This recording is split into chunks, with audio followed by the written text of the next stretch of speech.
Matt Gaetz was not letting the swamp get away with their double standards that they give to Biden over Trump. February 8th, the White House. Question, Mr. President, why did you share classified information with your ghostwriter? The President, I did not share classified information. I did not share it. I guarantee I did not. That's not true, is it, Mr. Hur? That is inconsistent with the findings based on the evidence in my report. Yeah, so it's a lie, is just what regular people would say, right? Yeah, all right. So the next one. And all the stuff that was in my home was in filing cabinets that were either locked or able to be locked. That wasn't true either, was it?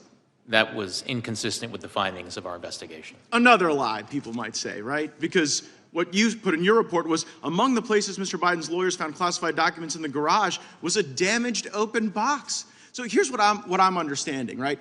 As Mr. Armstrong laid out, you find in your report that the elements of a federal criminal violation are met, but then you apply this senile cooperator theory that because Joe Biden cooperated and the elevator doesn't go to the top floor, you don't think you get a conviction. And I actually think you get to the right answer in that. I don't think Biden should have been charged. Don't think Trump should have been charged. But under the senile cooperator theory, isn't it frustrating that Biden continues to go out and lie about the basic facts of the report that lay out a federal criminal violation? Congressman, I need to disagree with at least one thing that you said, which is that I found that all of the elements were met.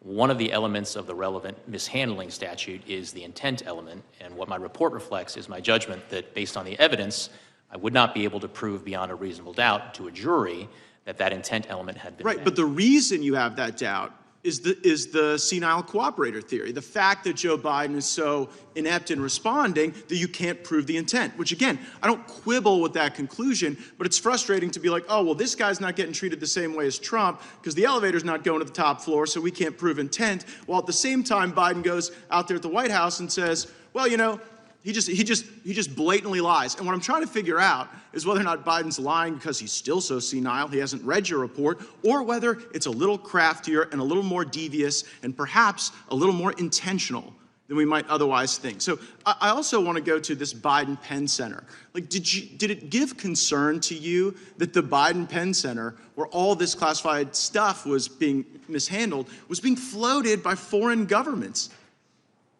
Congressman, we were concerned with getting to the bottom of all of the classified documents that were recovered during the course of our... Yeah, but what bothers me is that the money that was paying for the place where the documents were being inappropriately held, it was the Chinese and it was other foreign countries. Did that play into your analysis? Did you look into the $1 billion in foreign funding sources at the Biden Center at UPenn, for example?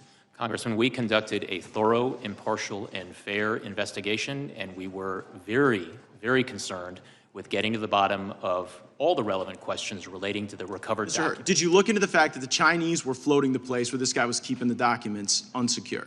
Yes or no? Congressman, to the extent that we identified evidence that was relevant and significant to our investigation, we put it in our report. Okay, well, it seemed relevant to me, maybe not to you. Another thing that... All right, so this is what's going on here right now. So basically, this is Matt Gaetz engaged in a very intense line of questioning when it comes to this guy, Hur, who was the guy that was the special counsel that was there to investigate Joe Biden's mishandling of classified information, right?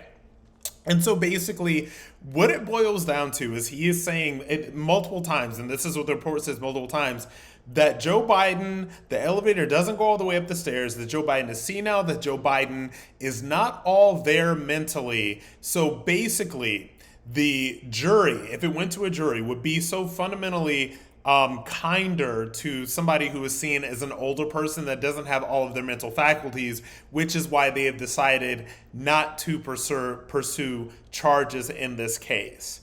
And the crazy thing to me is that you're telling me that this person is so incompetent, so mentally incapacitated via age that you can't really, this is what they're saying, that they can't really blame him for sharing this classified information. But everybody just seems to be perfectly okay with the fact that this person is the leader of the free world. Now, does that sound sane to you? Because it does not sound sane to me. In fact, it sounds completely insane. It sounds completely crazy. And this is what we are dealing with in Washington, D.C. right now.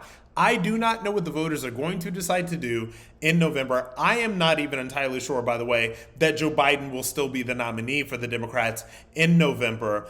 But it is very clear to me that people need to do something with who is running this country.